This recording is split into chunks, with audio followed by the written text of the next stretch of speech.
ভেনেজুয়েলায় মার্কিন হামলার পক্ষে মত দিয়ে বিতর্কের জন্ম দিয়েছেন চলতি বছর শান্তিতে নোবেলজয়ী ও দেশটির বিরোধী নেতা মারিয়া করিনা মাচাদো। তার দাবি, ক্যারিবীয় সাগরে মাদক বিরোধী অভিযানের নামে ওয়াশিংটনের যে সামরিক প্রস্তুতি চলছে সেটি অবৈধ মাদুরো সরকারকে ক্ষমতা থেকে সরানোর একমাত্র কার্যকর উপায়।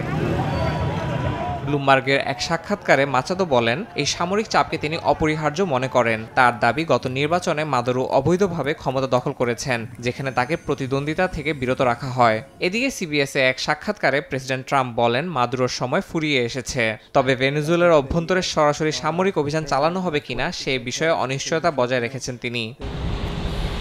ভেনেজুয়েলার উপকূলে যুক্তরাষ্ট্রের সামরিক উপস্থিতি ক্রমেই বাড়ছে। মাদক বিরোধী অভিযানের অংশ হিসেবে মার্কিন নৌবাহিনী পশ্চিম ক্যারিবীয় অঞ্চলে বিশাল এক নৌবহর মোতায়েন করেছে।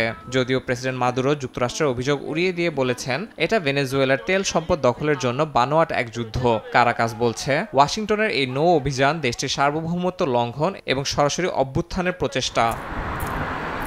ক্রেমলিন জানিয়েছে, ভেনেজুয়েলার পরিস্থিতি তারা গভীরভাবে পর্যবেক্ষণ করছে। তা আজকে দেয়া সাক্ষাৎকারে মুখপাত্র দিমিত্রি পেসকভ বলেন, বিশ্ব এরই মধ্যে সংঘাতে পরিপূর্ণ।